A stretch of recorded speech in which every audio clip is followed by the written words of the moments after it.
কিয়ামতের ময়দানটা হবে বিভীষিকাময়। কি হবে? বিভীষিকাময় হবে। এই হাউজে কাউসার বা হাউজে কাউসারের পানি, এইটা তো জান্নাতি খাবার, এইটা তো জান্নাতের মধ্যে পাওয়া যাবে।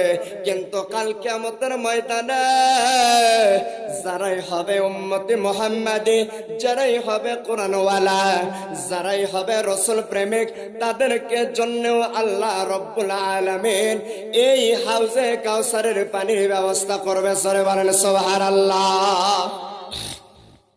আমার প্রিয় একান্ত আপনজনেরা, এই যে সূর্যটা দেখতেছেন মাথার উপর, জমিন থেকে নিয়ে সূর্যের দূরত্ব হলো 9,30,00,000 মাইল দূর থেকে কিন্তু আপনাকে আমাকে আলো দিচ্ছে।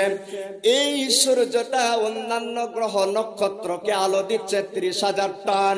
এই সূর্যটাকে রব্বে কারিমের জ্বালিয়ে রাখতে প্রত্যেকটা সেকেন্ডে বিদ্যুৎ খরচ হয় 30,000 কোটি ফারেনহাইট বিদ্যুৎ। এই যে সূর্যটা দেখতেছেন, এই সূর্যের সে কাল কিয়ামতের ময়দানে একটা 100 গুণ শক্তিশালী একটা সূর্য রব্বে কারিম কিয়ামতের ময়দানে সেট করে দিবেন বাজান। কিয়ামতের ময়দানে যে সূর্যটা থাকবেন, ওই সূর্যটার নাম হলো পিস্টল স্টার। বলেন তো নাম কি বললাম?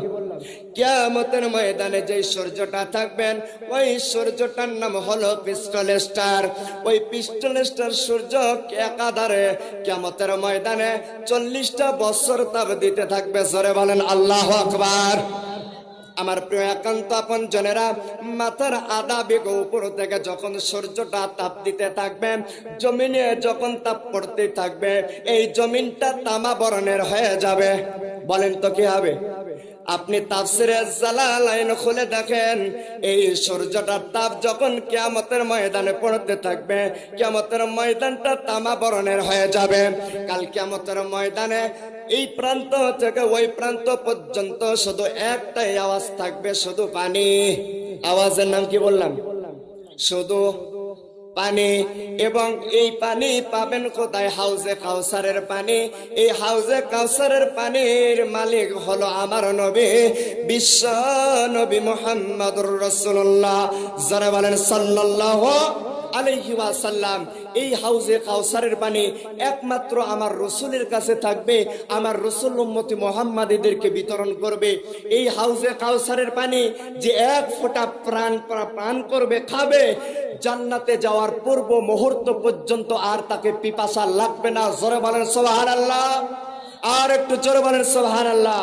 ওই হাউজে কাউসারে পানির দরকার আছে না নাই? কাল কিয়ামতের ময়দানে